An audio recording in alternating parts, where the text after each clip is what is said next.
And Ayub is on a set, and the guests equally on set, Benji Ndolo and Michael Leo. And this morning is going to be a heated debate. Make sure that you keep it right here. Ayub, I throw it back to you to kick off the discussion. Yes, thank you. And we are with Benji Ndolo, senior political commentator. Good morning, Benji. Good morning, sir. And I do appreciate your time. Tireless Monday. Tireless Monday. Tireless Monday. By the way, it was hard for me to wake up this morning. The rain. I know. Greetings from the people in Machakos, by the way. Yes. Watu wa Masaku. Watu wa Masaku kunanyesha sana. It's not so good in Machakos or anywhere, you know, anything to do with, of course, those But you know, we thank God for the rain. I happen to really? like rain, yeah. It's only that there's landslides in places like Muranga. There's no landslides in Machakos. So it's rained a lot. Actually, we have some in Makueni. Yeah, my home is like a forest, man. The trees. You should be thanking God for that. The weekend for vacation? Yes, and they actually watch Ebru TV from what you call Big FTA, up to them. from FTA, Yes. free-to-air free to channels. air I didn't know channels, those are there. So even now, wanaangalia. Kwa ground was very different. I know, right? Vipindire. Yeah. Vipindire is not in the best Good morning. of... Good morning, Sheikh. How are Thank you? you for coming. Thank you so much. I appreciate your time. Asante sana. I hope you had a good weekend. Yes. And we are here. And Linda, welcome back. We missed you on Monday. I Very missed you much. guys more than you can imagine, but I was watching from home. I was tempted to call, but then I said, no, let me But hold actually, my... we didn't air last Monday. Last month, no, that was the other one. Yes, That was the other one. yes. Which one is this that I did not watch? That I watched? The other one that I was not The other sure. one. Yes, should other have been one. the other one that came in and you told me that you missed me. I Yes, remember. yes, Yes. Now that I remember. Of yes. course, on Monday you were not on air for sure. Yes. Okay, gentlemen, we unpack the Nairobi crisis and equally turn our attention to the state of preparedness in the country with regards to disaster. And first, we start off with this story that has been, of course, making headlines in the country regarding Governor Mike Sonko, whose arrest was announced by the DPP Nordin Haji on Friday rather, which led to his arrest in Voi and then airlifted to Nairobi County. He's set to be presented in court today, Monday morning. Now, Nairobi County is crippled by bad leadership that has resulted in poor waste management, water scarcity, and traffic congestion. The Green City no longer beams, and the jarring irony that the capital is now choking in its own garbage. A plan developed by the Integrated Solid Waste Management Plan in 2010 revealed that the city produces 3,000 tons of waste daily. However, all efforts to restore the fading face of Nairobi failed due to a disjointed effort among key stakeholders and deep-rooted corruption in the capital. The city's population is expected to rapidly increase by 2050, as will the problem of urbanization. With a governor behind the bars, no substantial deputy governor, embattled speaker, and an assembly often characterized by chaos, who, what, and how will Nairobi be lifted from the depths of despair to the great heights of hope? That is our question this Monday morning. Benji, coming to you. Eastern Central Africa's biggest economy, the richest county in the country among the 47 peers, but on the other end, we equally have the cases of filthy, crowded, unsafe Nairobi County, which is governorless this Monday morning. How do you reconcile the two ends of the divide I've mentioned? Nairobi leadership, and thanks once again, Sheikh, my brother, for having me here this morning. What has happened to Nairobi is extremely unfortunate. I have here in front of me, which I will share with Linda immediately, a petition strategy document that I've been working on for the last few months. You want us to read it? It spells it out in black and white. And the reason I'm sharing this document with you is because this document is the lead up to the other document that you see here, which is actually a court petition. Right. So while Mike can laugh here and have a nice time, I break it down in a very simple manner for Mwananchi to understand. Yeah. Because, as you said, Nairobi is running over half of Kenya's GDP. Yes. So to run it in such a chaotic manner, to run it in such an unprofessional manner is not only unconstitutional, is not only unethical, it's also inhuman. Gideon Kioko, because you see, this is a national broadcast. Do we even have an individual in Kenya by the name of Mike Sonko? You know, for me, I'd have made a very good prosecutor. Do we have somebody called Mike Sonko? Who is Mike Sonko? So Gideon Mbuvi Kioko is a self-confessed jailbird, a prison convict, and escapee. He goes now by this alias, Mike Sonko. So do Kenyans even know who the governor of Nairobi is? It was Evans Kidero before. Who is it now? Why did we get to this point? Didn't we know this before We got to this in point there? because of a lot of the issues with the electorate. and I'm coming down to building the case on that. The holder of the office of the governor, Nairobi City County, is currently presiding over shameless and brazen. Shameless and brazen. They don't care. They don't care, and they use taxpayer money, and they do abuse of office, theft, larceny, in violation of the PFM Act 2015, intimidation and harassment of both staff and citizens. This is unfortunate coming after the tenure of yet another thieving governor, Kidero, and who Miguna told us is the biggest thief south of the Sahara, north of the Limpopo.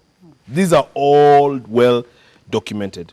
Sonko engages in open intimidation, harassment, waste and plunder in the name of I am governor, president wa county, mtetezi wa wanyonge, I'm a whistleblower, I'm a dancer, rapper, goldsmith, etc., etc., etc.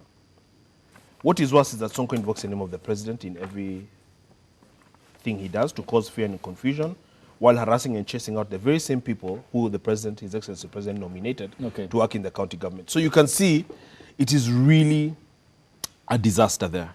And it's really, really, really, really unfortunate because Kenyans are asking themselves, how do we get to this? People are looking at Kiambu County, people are looking at Kirinyaga County, Samburu County, where there's a lot of, these same issues of malfeasance, of theft, etc. But Nairobi, should be leading by example. And so what has happened prior to the arrest on Friday is really unfortunate. And I believe Nuruddin Haji, who's, devout Muslim and who does not do politics, has looked carefully at what I've looked at as well, okay? And he's found reason to do an arrest. And if you see what I will share here later, is you can see here with me is a copy of the Auditor General's report, all right? Which confirms, and I've highlighted out this for you, Linda. You can see in black and white. You can actually see, for example, as I wrap up and allow Mike to come in, you can see that if you look at the county-owned generated receipts against, for example, the road maintenance levy fund receipts, you have discrepancies, Linda. If you look at, for example, you have 553,745,528 received and 401,201,575 is what is verified in the account. So about 100 million. About 100 billion. 152 million. I call it stolen. And that's just one instance. You can see also on the revenue account. You can see on the revenue account, just the last point, Sheikh, that the receipts and payments in the year ended 30 June 28 reflects 10,157,594. 130. But what is actually in the account? Because the auditors verify what came into the account and what was used. In between is a difference of 1.8 billion, which I've asked here, where is the money? Now, we need smart consultants like this to focus on stuff like this, but it's not happening. So the poverty deepens, the services cannot be provided, the guys who are stealing are just stealing point blank, they dance, they rap, they don't care. As Mike looks into that, and before Ayub comes in, clear indication that, of course, there's been mismanagement of funds, which is okay. But getting to what, which is okay, as in regards to my next statement. Yeah. And Mike, just to ask you this, first of all, we start with the question of credibility. Right from the point where, of course, this target has been on Sonko. And the biggest question would be then, we all knew that, of course, the governor is coming on board. And with the kinds of tight measures that surround, of course, the voting in and, the processes that surround, of course, getting a candidate, to be qualified to stand and vie and represent people, then it means that so much so is looked into, especially that is enshrined in the Constitution. Do you suppose then that we were not keen enough to see some of these issues? When we talk about Miguna pinpointing this, I mean, Miguna pinpointed this even before we got to an election, even before there was that, of course, go-ahead given. Then why is it that we got to this particular point? And moving forward, how then do we get to that point where, or the government gets to that point whereby, of course, Sonko would not confidently say that he has been witch hunt based on these revelations that we are seeing today? Thank you, Linda. First, allow me to congratulate Benji for doing his homework very well. He did a very good job. Yeah, I've read it. Thank you, sir. And I'll still ask him for a copy. I'll give you that. Thank you. Welcome. I don't play. I saw it coming that Sonko was going to run into trouble. Right. When Kidero ended up in court and so much money had been lost, when you looked at the charge sheet of Kidero, it pointed to something deeper.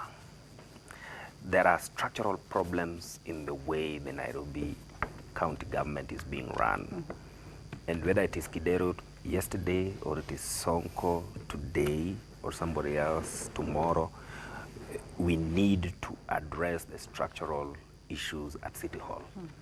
How revenue is generated and how it is used and how it is accounted for. So that means a complete policy overhaul of how City Hall works, because those loopholes are just too many. And anybody with itchy fingers will just run riot. That is a challenge that the government, whether it is the national government or the people themselves or it is parliament that will deal with it, it has to be dealt with. Two, there is a small book that was written by Chinua Achebe. It's called The Problem with Nigeria.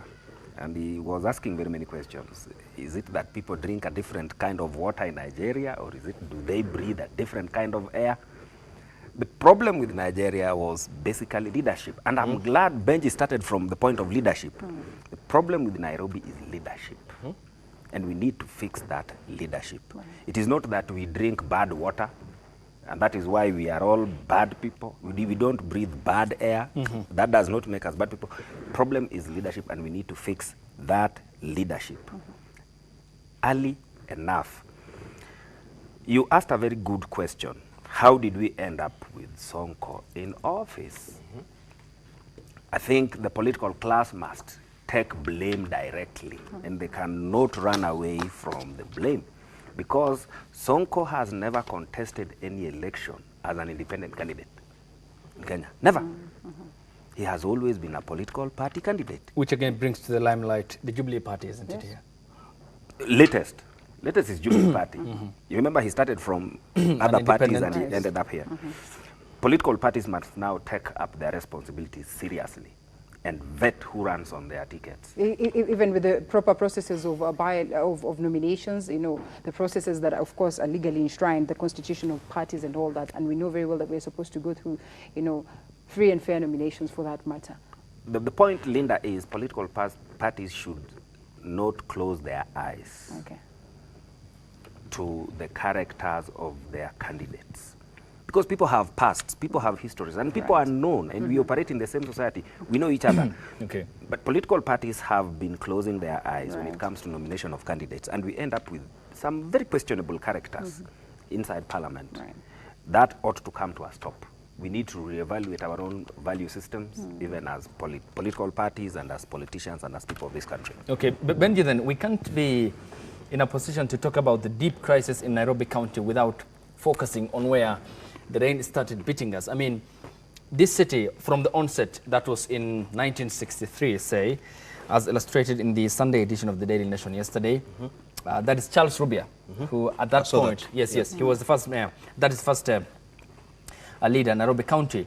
And at the time, that was just some months after independence, he, interestingly, had undertaken the cost of taking a Rolls-Royce car, which costed 217,000 Kenya shillings in 1963. Now, the Nairobi County was borrowing money from London and Berlin, which were established cities. Interestingly, the mayor of London was in a very humble car and was leading a prosperous city, which is the capital of England. That again opened the floodgate of perhaps the inherited chaos that we started on from the onset in 1963. Are we self-reflecting on ourselves as a society? That's a really good question. I saw the article yesterday in The Nation. And what you're attempting to do, Ayub, is to take a philosophical outlook or analysis of why, Linda, why we have corruption. Because many times people say, oh, there's corruption because ni mali ya umma, there's corruption because people can, because there's no law, because nobody has gone to jail, etc. I think you have to look at the amount of money that was in the 1960s. I know that a house somewhere around Ngong Road in 1980 cost about that much. So this was a lot of money. In Back 1963. then, yeah. Yeah, in 1963, this could probably buy you 2 houses in Runda today. And this is the cost of a vehicle. You have to look at the inferiority complex that invades a lot of Africans. You know, that they were colonial subjects, and now they're free, and they feel a need to prove that we are independent. How can you prove that we're independent? By riding in a Rolls Royce. By, you cannot become white, but by being greater than the mayor of London.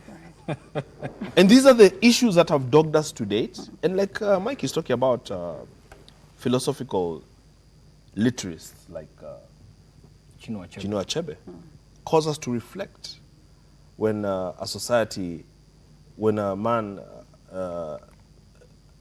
has gone mad, is it enough to say that the man himself has gone mad, or is it a society? A quote to that extent. And so you see then that the whole culture of pilferage, to accompany largesse, to accompany avarice, that started very early on, continues to this date. The numbers that we're talking about in this report are not small numbers. This report, any small money here, Linda, is somewhere in the tune of 40, 50, 60 million. And that's why I'm surprised that the ESCC is charging Governor Sonko with such a small amount, because the discrepancies are huge, and the charges should be very big. And maybe let me underscore, Ayub, as we continue with this argument, that this problem is now is mestized, definitely, but it's also becoming more complex now. Okay. Because of the influx of such things as narcotics. So you risk now going towards the direction of a narco state. Actually, we've seen this script before where Pablo Escobar would manipulate the poor, okay, until they believe in you completely like a god. Is that the case that we have in Nairobi County, saying he's Mtetezi? That's kind of what we're looking at here, and it's for those of us who are exposed and enlightened to, kind of highlight this. Because then what you have is you throw crumbs after stealing big, pretend to care, appear ordinary. It's all very well choreographed and pious, that deep down, you're very kind and religious even. And philanthropic. And philanthropic, but really what it is, you're an evil psychopath who can lie, steal, and kill without any compunction, without any regret. And why I say this is because we saw the case with activist Mildred Ati, Yes. where allegedly, the governor was using rogue police officers to harass a lady, to arrest her, because she was one of the first to spotlight these issues in the county on the very effective social media platform Buyers Beware. And so he went after her. We all really must be careful, because I feel we're treading on thin ice. I feel that if unchecked, with this kind of brainwashing, etc., what's to stop a guy like Sonko from becoming president? It gets to a point of psychophancy, for And sure. it gets to a point of no return. And no return. And when you look at the downfall of some of these key figures, when you're talking about Pablo Escobar and all that, before the downfall, the mess is down on their end, the mess is hugely down on this other side. Yeah. As it is, this morning, most of the people or Nairobians are scared of going even to the CBD, because then they are warning shots, of course, Social coming unrest, from psychophans, and social unrest that is based on this. So does it clearly speak of the kind of society that we're in, that poverty has driven us to that point where we care no more, that we'd rather get the breadcrumbs than nothing? Exactly. That's actually the crux of the matter, is that the kind of theft you're talking about, Ayub, from 1963, the direct result of that is poverty, because you have a skewed distribution of resources. Resources are overutilized and stolen and gorged by the 1% at the top. So they don't trickle down to the bottom. And so over time, you have then structural problems that cause such things as unemployment. You have a growing populace that is just growing every year without commensurate infrastructure and opportunity. And then ultimately then, the people become both desperate, Okay.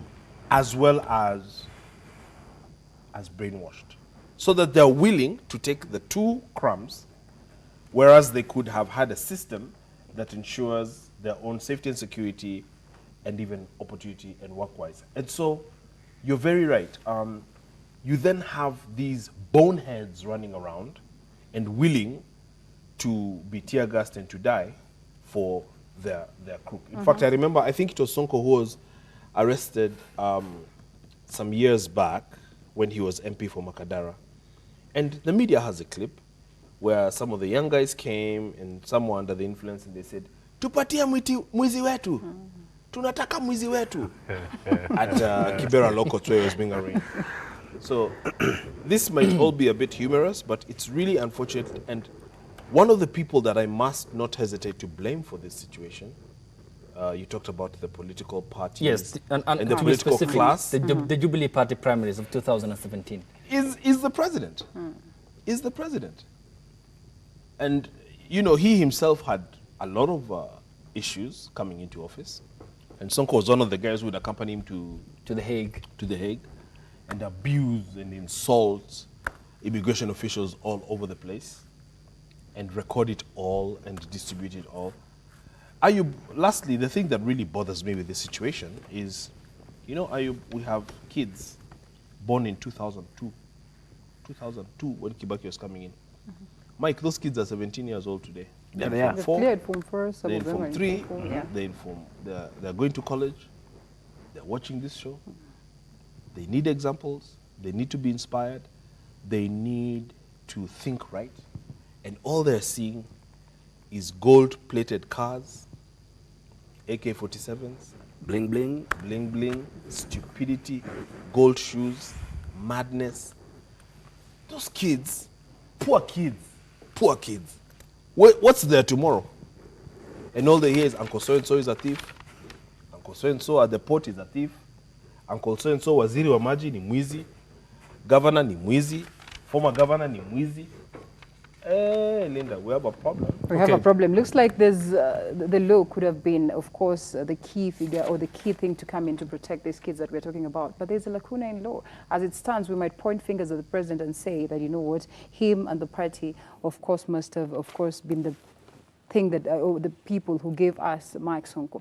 But as it stands today, now, there's now the problems of the law, which is deliberate. We'll be discussing that as we proceed. Yes, you have your bite and tell us what next. Now that when we're looking at this and we see the hula baloo that surrounds the fact that and Council of Governors. And as you bite, you can look at this. This one is really biting. Yes, we'll be coming to that. Nairobi County. Yeah.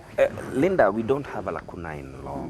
The issue is that the institutions that are meant to take to ensure that we lead an orderly and civilized life have been captured. Yeah.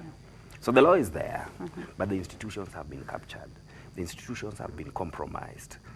To date, why did the Americans come to pick up their cashers themselves? Because we couldn't prosecute them. They had bought the entire system.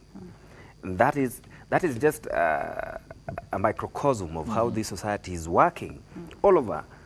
That's why people, if I may ask, which governor is in committee today? None. Which minister is in committee today? None.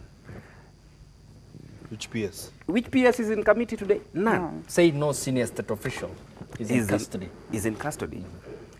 We live in perpetual hope that those who are in court will one day be convicted and sent to committee. But this hope, we've been living with it for a very long time. And I think it's time we better ask ourselves the hard questions. Why is it that the big fish never get convicted? At the end of it all, the big fish always get acquitted. And you wonder, look, the other day I saw Haji complaining that a magistrate in Mombasa who had been charged for the loss of cocaine, he was charged and then he was acquitted. And the law is pretty clear that the contraband, the drugs were supposed to be held in a police strong room, but the magistrate insisted that they would be held in court, which is not a strong room. And so it appeared. He should have been jailed instantly. You see? So Haji The was... judiciary is very corrupt, by the way. We're going to We'll talk come about to that. that. We're going to be It's a whole discussing debate that. about- The judiciary is very corrupt. criminal And meanwhile, justice as we also system, take a yes. look at Yes. the judiciary, of course, I mean, got some it's important actions that we take a planned look by at the the way law of the that you say judiciary. there's no We'll loophole come to within that. the law. There's no loophole within the law. It Even has only been captured. So But- it is but do you hostage. It suppose is that held if- hostage. But there's a problem There's a- with yeah. the application of the law because when you take a look at the judgment, which was issued by the Supreme Court in the gubernatorial petition of Wajir County, that's my home county, and it interestingly said in the majority judgment, which was read by... And Paul for the attack the other day Yes, in your county. of course, I do appreciate that. And the majority judgment did say that the governor never had a degree, which is a prerequisite for one to be contesting for a governor. But it said that he behaved like a governor. Again, it speaks a lot to the essence of the judiciary, how it can handle this, the troubled past, and the questions about the prosecution process in the country. But then again, as we finish up on that then, in terms of the international community that sits on the periphery of all these happened instances in the county, does it perhaps again lay bare that we have a reputation at stake outside the world, that Nairobi is a place where dodgy businesses and dodgy deals are made, where all these deals are happening without the, of course, consciousness of the government to take action against these particular problems and the county government to be specific? And how do we reconcile all these problems with regards to now we ending up with a broken city today, Monday morning? Listen, it is only in this country where I have seen private offices guarded by GSU fellows. And nobody knows the kind of business that they do inside those compounds. And you cannot explain it. You cannot explain it. This is the capture that I'm talking about. They have captured even the police. So they get protected when they are doing their business. And nobody knows what exactly is going on. As a country, Sheikh, we need to confront our problems directly and head on. Let's not hide behind a lot of lofty words and a lot of lofty conferences and talks. And laws. And laws. Let's confront our issues and ask the hard questions. This is the time to ask the hard questions. Why are we where we are today? What are we not doing right? Who is not doing his job? That's where we are supposed to be. We probably did not envision this situation where now we'll be talking about Sonko in this manner. And of course, we've expected him to have a deputy. Again, we'd say the laws do not compel him not, to have one. That's the reason why up until today he's running without a deputy. Now there's crisis within the Nairobi County, and that's something that we need to face today. In the event that, of course, they do not award him bail, or in the event that they award him bail, whichever way it goes, there are likelihoods that we're going to witness a crisis in Nairobi. Technically speaks of what, again, is enshrined in the Constitution. And while we could be having other laws that, are supposed to come in tandem to ensure that they support the Constitution, it's a clear indication that it is the supreme law of the land. But then again, there's so much, that is missing within it that has landed us to this point. We probably all of us did not envision a situation where, again, a governor will not be there, there's not going to be a deputy, and then there's going to be crisis within, of course, the office of the speaker. Let me talk about that. I don't know if the court has already sat. If court sits and he is formally charged and he takes plea, and then we invoke the Mumbi Ngugi ruling, Justice Mumbi Ngugi ruling, that he no longer should set foot in City Hall because it's a scene of crime. Now he will be out of City Hall. But legally, that does not amount to a vacancy in the office of governor. He can as well set up an office somewhere else, which he's been doing, by the way. Right. Of course, he has been operating from Mau Hills. So the route, Mua, yes. Not Mau. the route is then, there are two routes. One is for a county assembly member to institute an impeachment motion. I don't think that will ever work. I'm just giving the position in law. The politics will come. The politics, I'm just giving the position in law. The first route is for a county assembly member who will require a third of the members to institute impeachment proceedings, and then a vote is taken. If it is carried by 2/3, then the Speaker of the County Assembly now communicates this to the Senate. And then the Senate Speaker now constitutes a committee of 11 members to hear the matter, where the governor will also be given a chance to be heard. If the 11-member committee returns a verdict that the grounds for impeachment are okay, it then goes to the full sitting of the Senate. And the Senate, by a simple majority, can uphold that, and then he's out of office. That is one route in law. Politics is a different thing. The other route in law is now when you invoke Article 123 of the Constitution, and now any member of the public can raise a petition. In fact, that is the strangest part about this thing, that any member of the public can raise a petition, which means even if Linda is registered in Kitui as a voter, she can raise a petition in Nairobi. With or without being a registered voter. See, mine is a petition. Yeah, she doesn't have to be. Oh, so yours is set already? Yeah, she doesn't have to be. It's already a document that you have deposited with the court? No, actually, we did the pleadings, and so may I finish? maybe I might just jump into the. You see, this is a petition. Yes. Yes, you'll finish up. Let me just finish. Yeah. So when the member of the public raises a petition, but that petition must be signed by not less than 10% of the voters Within Nairobi County. Yes. Then That's 80,000 people. then it is then sent to the president. Okay. The president looks at it and forms a commission. Okay. All right. That commission will operate more or less under the same rules as a commission of inquiry. inquiry, yeah? Okay. And Okay, that commission. Mike, let me just pause you. Allow us to pick this call from home. Okay. We get to hear what our able panel from home are saying equally. Good morning. Good morning. Morning to you. Habari ya asubuhi? Salama sana. Mzuri sana. Talk to us. Dr. Moni yangu bana kutoka Sonko. Okay.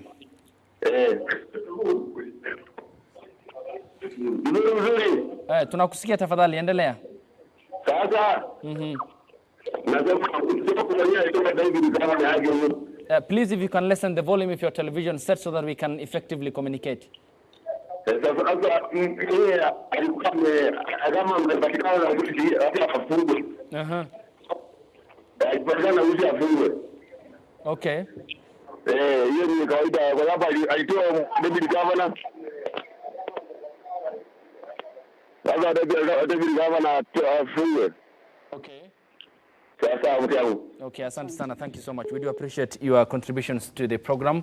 And of course, it pertains the him saying that there's need for more action to be taken against the governance. If I may have heard him well, there seems to have been a problem in terms of the communication channel, because we also want to call upon our viewers to lessen the volume of your television set so that we can be able to have that effective channel or line of communication with regards to your contributions, as you want to, of course, make them here on the program regarding the topics at hand. Yes, Mike, finish up. Yeah, so I was saying, now we are talking about suspension of the county government.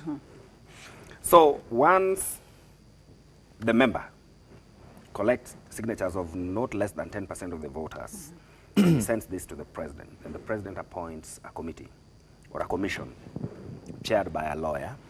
Actually, that commission is a very strange commission, because one of the members is the Inspector General of Police.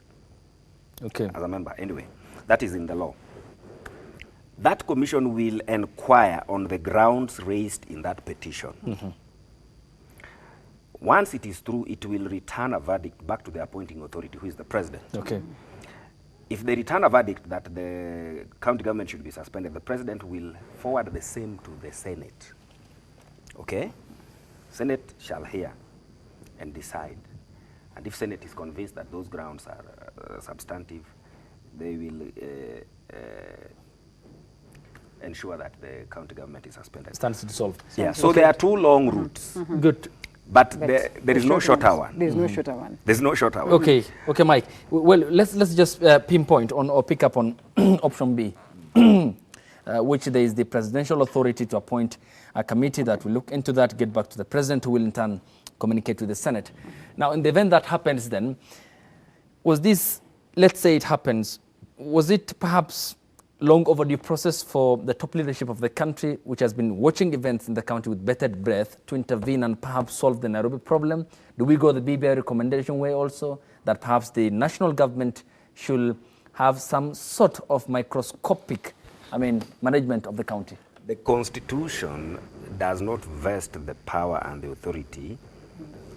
The origination of that motion is not with the government, it is with the ordinary mwananchi. Okay? it is you and I and Linda and Benji who are supposed to originate the process Okay. for the suspension of a county government. Right. And when you look at such a figure, I hope we're on time, yeah? Yes. Or we take a breather? Or yes, we hit the I think break. it's we hit the break, and of course I'll come back with that very question. It's also a hot show, so after- we're also a bit stressed. Yeah. After this breather, we're back. Goons might be sent here. Nothing like that. We hope not. We're goons ourselves. After this break. Scaring Linda a bit. Oh no, we're goons ourselves. So. Thank you. Welcome back. We are into the final segment of the program here, still talking about the Nairobi politics, what went wrong, and how we need to lift ourselves from the depths of despair to the great heights of hope. All regards, of course, and the man who lies at the epicenter of all this is Governor Mike Sonko, who will be hauled before a court of law later this morning with regards to, of course, the allegations of swindling more than 350 million Kenya shillings as per the statements made by the Director of Public Prosecutions, Nurdin Haji, on Friday. Of course, that happened, and subsequently it led to the arrest of Governor Mike Sonko in Voi, where he was airlifted to Nairobi County, landed at or touchdown at the Wilson Airport before he was later taken to the Integrity Center, which is the headquarters of the Ethics and Anti-Corruption Commission in the country, and of course spent the past 72 hours in police custody. This follows the police statement over the weekend also, which said that there was no need for the public to engage in civil unrest as per the planned, of course, protests by these Sonko supporters Monday morning here in the Kenyan capital, Nairobi. And we are, of course, discussing that. Benji, yes, I was on you. With regards to the element of the constitutional crisis that it might create going forward, of course, by the two options that are likely, as Mike did mention or outlined. There's also another front that believe that Governor Mike Sonko is politically fought, that this is a witch hunt as per the statements he equally issued over the weekend regarding his arrest. And again, this opens the Pandora's box on the constitutional crisis that it's likely to open, because there's no substantial deputy governor. And the speaker is embattled by Sonko's allies or staunch supporters in the county assembly. And we also equally have a county assembly that's equally punctuated by chaos, characterized by lack of integrity, again, who have been unable to play up or match up to the game in terms of upholding the city's stature and, of course, the international phase that it does come with. All seems to be in complete crisis and a cobweb of political crisis equally. So how do we get out of this deep hole? Ayub, you know something, we often talk about qua ground. And there's something I always hear now which makes a lot of sense. Because Kenyans in every sphere are always talking politics, or they're extremely angry, extremely disappointed, disillusioned, disempowered. Many are not watching the news, are not following what's happening. There's something you constantly hear, a refrain. Watu wanatuibia, wanaiba in the counties, in the what? It's become a cliche. It's a cliche. You see, in that context, therefore, it's better to have a constitutional crisis than to have a thieving administration. A lot of the details I'm looking at here, I was just looking at some details on the Auditor General's report. That was for which financial year? 2018. 2018. Yes. I'm looking at Web Tribe Limited, which the DPP has flagged as one of the ones that they're charging this morning. Web Tribe Limited has issues of compliance on, here it is, Web Tribe, irregular payments to MS Web Tribe, amounting to 152,055,000. Now, given certain findings, for example, that on the 19th of February 2015, the tender committee was to meet and vary the contract for cash payments from 4.5%, yeah, to 1.25%. It wasn't the governor. Yes, but you see, what happens is when you come in and you find a mess, just like happened with Kibaki and Anglo Leasing, you just continue with a skunk because you found, you don't come and find a skunk, then you give it milk. You have to poison it. Whistleblow, You have to throw it out. So what is happening here is, under the circumstances, the vendor has no role in revenue collection, and therefore the payment of 152 million was unlawful. So what I'm saying is that as a county CEO, I cannot issue a payment to Ayub that is unlawful. You must do things properly. It must be a justified payment. You also must pay. and you must pay within the law. And so, just given those few things, you talked about petition. Okay. I've prepared a petition here with the help of my lawyers, and just to give you a very quick rundown, prima facie, on the face of it. The governor has on numerous occasions failed to conduct himself as is required by law. Okay? He has on several occasions involved himself in corrupt practices, thus violating the law. That he was duly elected on 8th August 2017, but since being elected, 1, he has intimidated and harassed staff working under him in the county, violation of law. 2, invasion of people's privacy through sharing on social media platforms, secretly recorded phone call conversations, screenshots of text conversations, including conversations with the former deputy governor, including conversations with the current Nairobi County women rep, former women rep, etc., etc., etc. This would cut across almost all counties, and you suppose would get a recap of the same on almost all counties, and of course it will hit. But I think it's worst here. It's worst in but Nairobi, yeah? Sometimes, Linda, you have to set a precedent. Let us implement the Constitution of Kenya by implementing it first in Nairobi. So we sit at a better placed space to save Nairobi with this crisis that we're facing right now? So maybe this crisis is even an opportunity to define leadership, to define governance, abuse of public resources. The governor has an exaggerated convoy comprising an ambulance, Even comprising a dummy VIP limousine, comprising a fire engine. Yes. Failure to properly account for revenue collected by the county government, failure to appoint a substantive deputy governor for over 1 year since the previous occupant resigned. There are all these many things. Failure to observe decorum by use of foul or unparliamentary language in public fora, that's a fact. Mimi si bwana yako, blah, blah, blah, we si biangu. Benji, in the best interest of time, There are so many. All this will fall in the hands of the courts. Let's now wind up by pinpointing the role of the courts, as we had promised earlier on, as we cross over to the next subject. Let me just go to the example Because that there's IU well, and the DPP gave. Yes. You know, I've actually, from here, I'm headed to court myself. I've got some matters we're litigating on a consumer advocacy case that touches on myself. And, you know, we cannot allow the courts to continue in this manner. There's so much corruption in the courts, and it seems the Chief Justice is only concerned about allocations of money and resources to himself, while, for example, a magistrate can go and shield another magistrate. A magistrate can go outside of norms and very clearly spelt out, you know, stipulations on how to handle narcotics. It needs to be in a strong room. Then you put it in a lounge, and it's just picked the same night.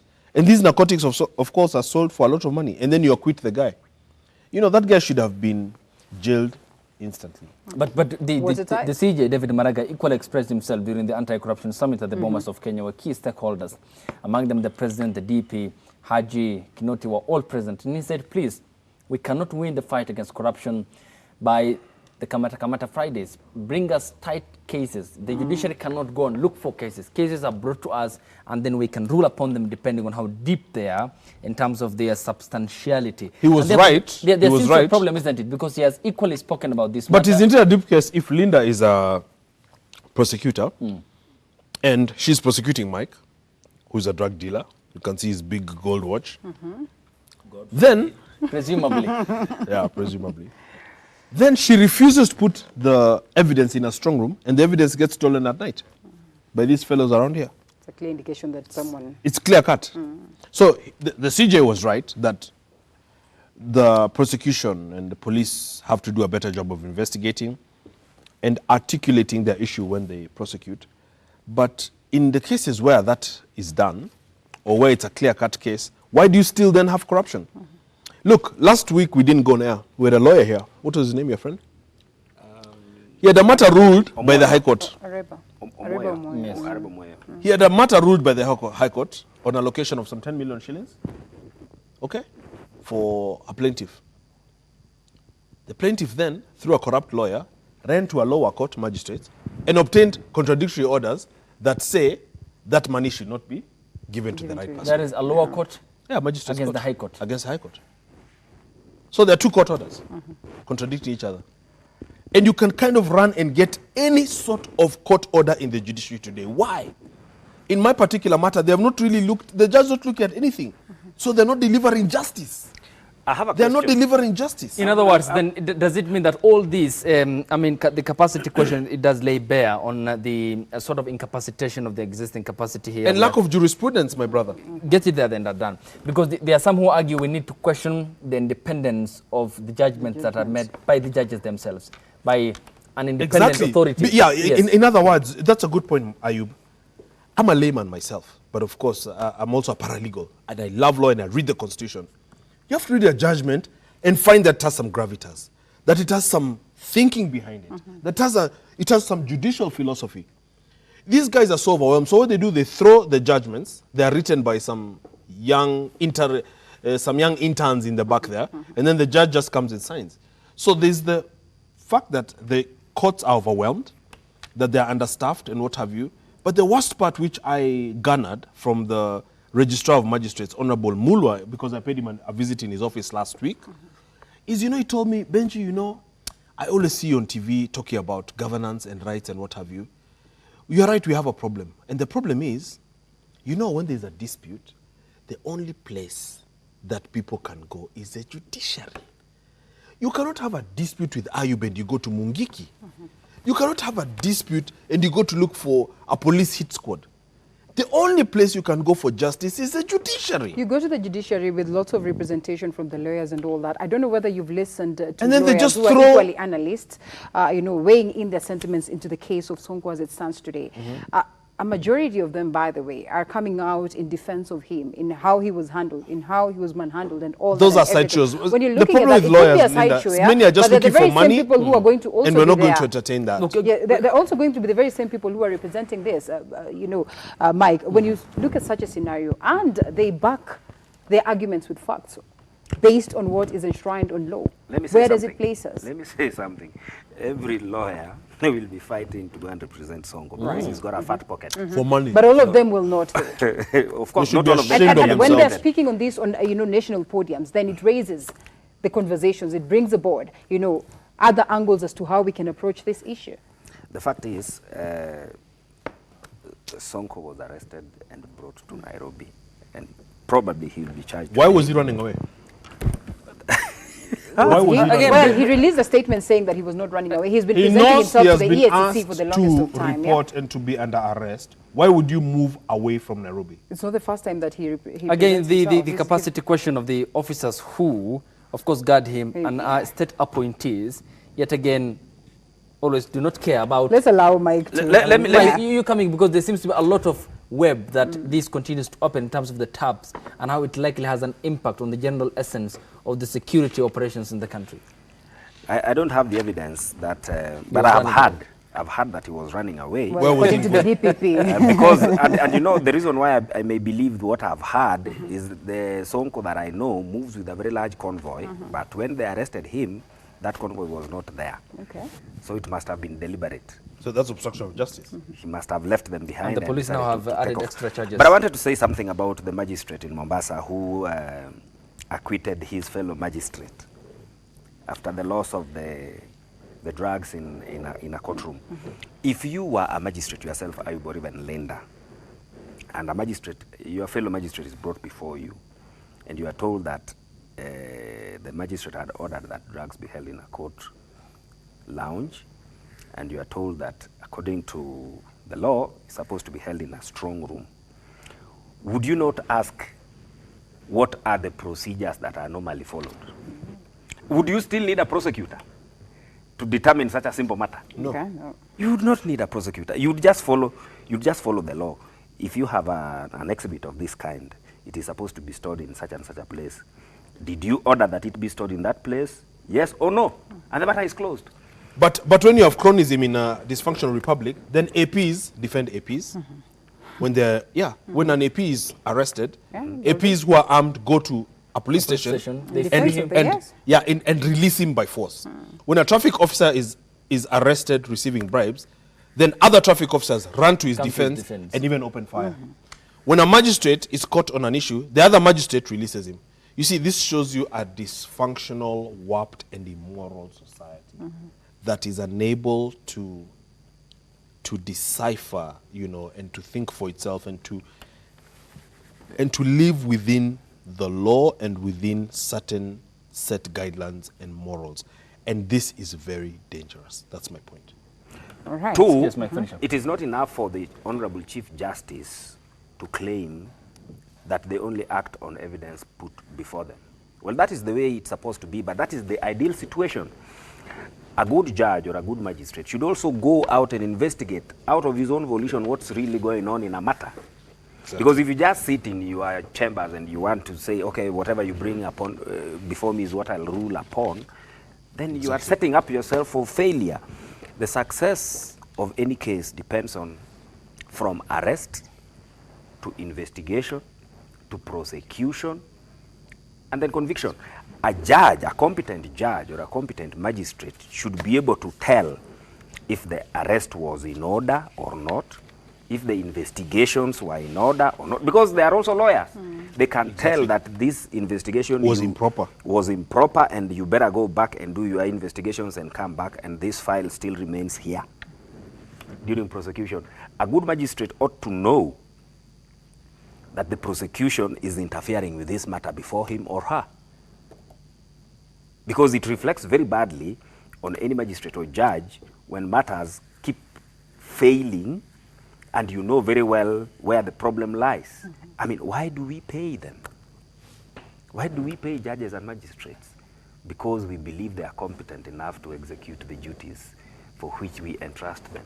So they should live up to the expectations, and the Chief Justice should not just defend them in a blanket manner. Okay. He should Right. demand for the best, among them. Of course, from there them. needs to be an internal audit and an external audit of the judiciary itself, because Correct. there are concerns about the conduct of some judges. It never started now. It was there from the onset. And while we acknowledge that there is a deep problem in the judiciary, Benji, I'm coming to you. It's supposed to be a continuous Yes, process. of course, given the situation that we have had on regards to the Nairobi petition that was filed by Babayao, the gubernatorial candidate then against Evans Kidero.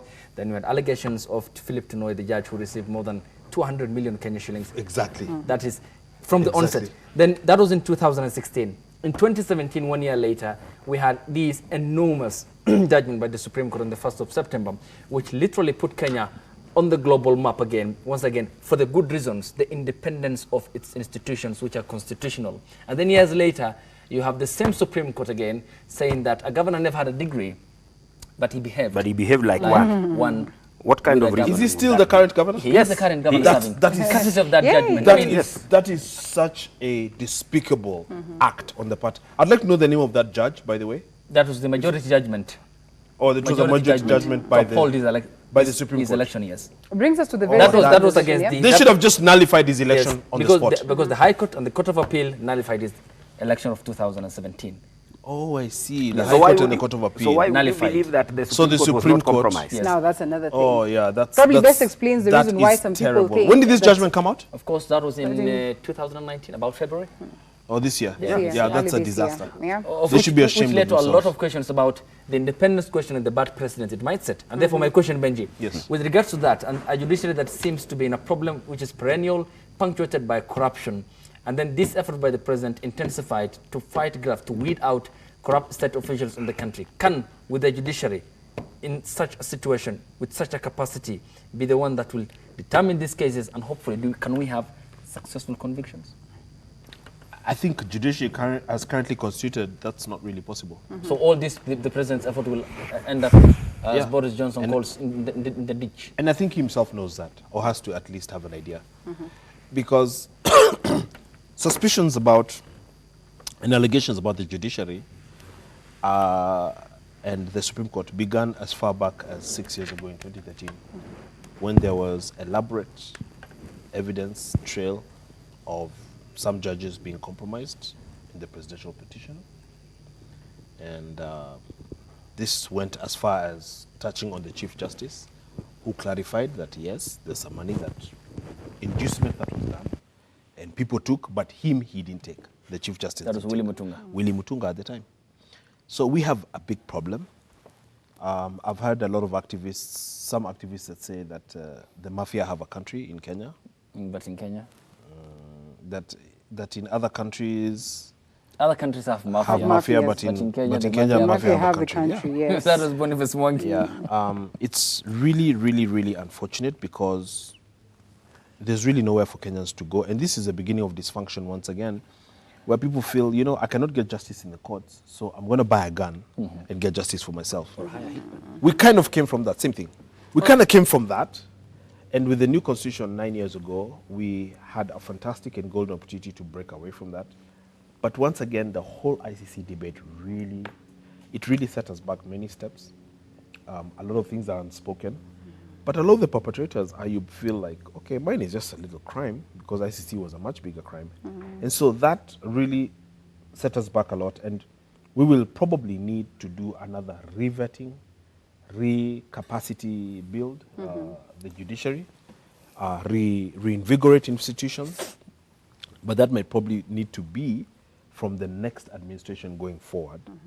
And this is also within the context of the noise of the BBI, which itself identifies, rather than maybe gives concrete proposals of solutions, it identifies the problems Kenyans are facing because it went around the country and listened to Kenyans.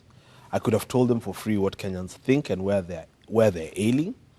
And the BBI then, you know, identifies clearly that there's a disconnect between the ground and the top, that there's misallocation of resources, that there's pillage of resources, there's lack of justice. Kenyans are just basically suffering, and they're suffering because there is a degradation of institutions and a lack of rule of law. That then puts a devolution success on the balance, clearly. Yeah. And we're looking at a situation where we ask ourselves whether we've created militias and warlords in the governors themselves. Probably that conversation of having them on a appointive basis would have been, you know, something, a solution towards this. And when you look at this, and at some point in time equally, we all know that the Constitution has given them the mandate to oversee the activities at the level of the counties. Where does it place them when you look at the disasters that we're witnessing today, simply because of the rains, simply because of the fact that, you know, the cities are growing, population, there's overpopulation, there's scarcity of resources as it stands right now today. I mean, where does it place us generally? Where does it place the success of devolution? Even when the president confidently says that, you know what, everything else, leave it for the governors to deal with what is happening within the level of the counties. Are we going to reach a point whereby we'll be having the ping pong thing and, you know, pointing fingers and nothing is there to show for devolution? Thank you, Linda. Devolution was and still is a very good idea for this country. What we lack are checks and balances in the way we do our management systems at the county level. We need to put in measures that will ensure accountability, greater transparency, and greater credible institutions in the counties. What I have observed ever since we implemented the Constitution of Kenya 2010 and then the first elections that created the governors and the county governments is that we had not thought through the subsidiary legislation to govern how counties run and to tighten the gaps that were there. But that is also expected in a society. You know, we were starting at a certain point. That does not mean we cannot improve on what we already have. It is time to reevaluate our approach to devolution so that we seal the loopholes that we've seen, we tighten the bolts and the nuts that are loose, and we make sure that devolution delivers on the promises that is expected out of it. We need to ensure that county governments reach out and satisfy the wishes and aspirations of the voters at the lowest level. That may mean restructuring even our legal systems in as far as how counties operate. Just the other day I heard that Joho sent home all of his ministers. And then he said, you know, all of them were here on a contract of 2 years each. Was it 2 years? And it's expired, so let them go home. I'll appoint another one. And I said, hey, these guys are almost demigods now. Because even the national government does not work like that. Okay? At least that, I've never heard about it. Now, our governor in the cells, I don't know how many times he has had a reshuffle ever since he became governor. Well, I think there has been a suspicious environment ever since he came to City Hall. So these are the things we need to tighten. Devolution is not a bad idea. It's a very good idea, but we need to tighten and create restraints on how we lead our counties so that they at least deliver to the people. Right. Because the people want devolution to deliver. Okay. Devolution was created because there were gaps in development from the ground coming to the top. So that's what we need to address. All right, gentlemen, then let's turn our attention on the other important matter which regards the disaster preparedness of the country. Benji, I'm coming to you in the last couple of minutes of the program. So is Mike Oleo here on the program. And of course, we are focusing on what happened in West Pokot County. More than 50 people killed following the mudslides. And equally, it happened in Makueni and Muranga counties, where people also lost their lives. Any update on Sonko, by the way? Yes. Yep. Yes. Any Well, update? okay, well, nothing much. We're still We following got up answers, by the way. hopefully that will start on from 9. It is terrible, Yes, but yes, now yes. it's clear. I was reading through Yes. what is happening on the roads, and of course it was tough within the community area. Answers are it's because of course, the charges that are expected for Sonko. That's the reason. So that means there are people, of course, the fans Yes. probably are already down on ground there. So is he being charged in Nairobi or Voi? Nairobi, of course. Nairobi? Why Should be Nairobi? Nairobi. Because he was arrested. You expected it to be done in Probably, Voi yeah. because he Because was of the arrested there. jurisdiction? Yeah, jurisdiction. He was brought to Nairobi. But the scene of crime is Nairobi. That's Okay, but Benji, let's turn our attention on Sure. what West happened in Pokot. West Pokot Yes, County. sir. He's already at Murang'a Milimani and Court though. Makueni. Oh, you This just is got what, that? yes. Yeah, A he case of already is corruption. in Milimani. We'll be following up on that from 9. And clearly an overstretched government and a crisis of high magnitude. And we equally have the problems of resource mobilization, resource coordination, and the prevention, of course, the prediction, and equally how we need to coordinate all this with regards to Kenya having no policies with regards to how it needs to coordinate all these affairs. But again, more worryingly, the Met Department has said trains will continue to hit the East African shores, that is mainland East Africa, in the next couple of days until the end of month of, that is December 2019. And then you get a 6-week break into mid-February. Did all the efforts inspire confidence in you as per the West Pokot, Makueni and Murang'a? No, not really. We don't have... we live in a very dysfunctional country where only Can I just cut you? Yes, sir. Pick this call from Dr. Otieno in Karen, Nairobi County. Good morning, Dr. Yeah, from Karen. Yes, good morning. Morning, how are you? Habari ya asubuhi. Mzuri, uko salama? Salama kabisa. Talk to us. Okay, nilikuwa nataka comment kwenye hii panel ya kina Benji. Go ahead. Go ahead, please. Yeah. Wananisikia? Yeah, wanakusikia vizuri. Morning, nakuona. Kwanza msalimie rafiki yangu Benji. Hapo. Asante, daktari. Sasa. Please, can you lessen the volume of your television set? We can have effective communication channel. To avoid feedback. Yeah, what I'm saying is this, yeah? What I'm saying is this.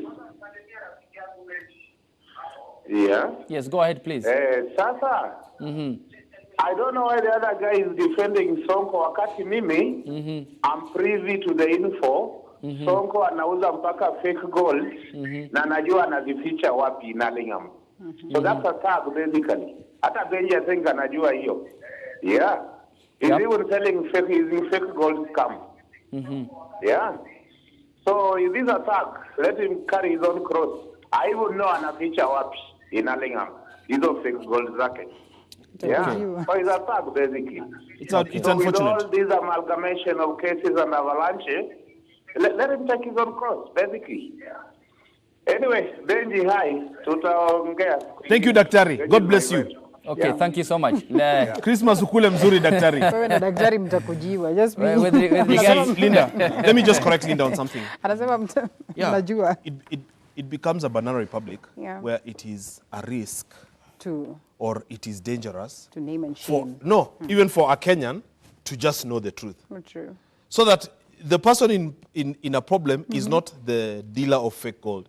He's not the dealer of narcotics. But it's he's a person scared. who knows. It's just his neighbor. That is really okay. That is really unfortunate. With regards to response to my question, whether of course we are overstretched with regards to the magnitude of the crisis, the Planning problems, is lacking. prevention, prediction, adaptation. Planning is lacking. Did that inspire confidence in you? Not really, because the planning, is lacking. The disaster management and recovery center is at best, dysfunctional. We don't appear to have good contingencies. I saw a drill the other day by KCAA, the Civil Aviation Authority. I don't know, because I think they had over-prepped for it, so it kind of worked. But in the event that an incident happens, there's just too much lethargy in a lot of public service, the civil service. There's really no disaster preparedness model that is well thought out and well implemented. And so West Pokot was just one of the theaters this year. Next year it will be somewhere else, Suguta Valley, etc., etc. But I must say that sometimes we're learning from experience. So we had the Likoni Ferry Channel disaster 2 months ago. And I noticed that we had a disaster day before yesterday. On Saturday morning. And you see the response was faster. And they're able to retrieve in a quicker manner. If we continue in that way, the ability to even save lives will have greatly increased, as it should. Because what is really sad, Ayub, is that the only thing that goes up is the allocation to these bodies, the allocation of funds to these bodies. And many times these funds are then pilfered, mismanaged, gorged, stolen outright, etc. We've even seen donors coming in this case, and of course there's so much money that is channeled towards that. But it has. But donors require accountability. Yes, and it has reached a point whereby they say they do not want to fund these projects anymore, or fund us, or help us, or give us. Yeah, because what's the point of taking a taxpayer's money from Netherlands or from Washington, bringing it to Karachuono, alafu governor achukua na jenga hoteli nayo?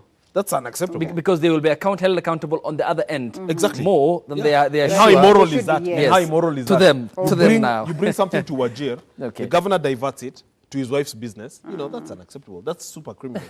and create some sense of donor fatigue. I want to talk about not just disaster preparedness, but I want to talk about emergency management system. Because disaster preparedness is just one phase of emergency management system. First is mitigation. We need very clear policies on mitigation of disasters. Mitigation simply means steps taken to eliminate or reduce risks. We have gotten used in a very absurd way to the fact that every year there are floods in Inyando and Budalangi, until we've made a joke out of it. Some time back, there was a lady who was crying on television, Serikali's idea. Today, we've made her a movie star. So she's advertising some of her things. Speaks of, How absurd can we get? We need to deal with that. Secondly, now, preparedness. Preparedness now deals with the steps taken to deal with an event once it occurs. We need a very clear policy on preparedness. Third is on response. We need a very clear policy on how we respond to disaster. And response includes actions carried out immediately before, during, and after the disaster. And then finally, is the final phase is on recovery. Recovery now deals with how do you deal with, for instance, the victims. You provide housing, whether it is temporary or permanent, counseling services, or legal advice, or medicines or foods. So the country needs a very comprehensive program and a very comprehensive policy on how to deal with these things. And we only have 47 counties. There's nothing so difficult about developing concrete disaster management systems in each of these counties, because these counties are unique. The challenge in Budalangi may not be the challenge in Marsabit. Because when it's drought hidden, always the other is flood. Yes. The challenge in Wajir may not be the challenge in Machakos. But it is now time to make sure that we develop county-specific disaster management systems. And let's also agree on something. Let's do it the way the Germans do. We need to redefine public service. Why? We need competence, creativity, innovation, Ayub, to be at the core of how we are governed. How do you do that? There are counties like Moyale.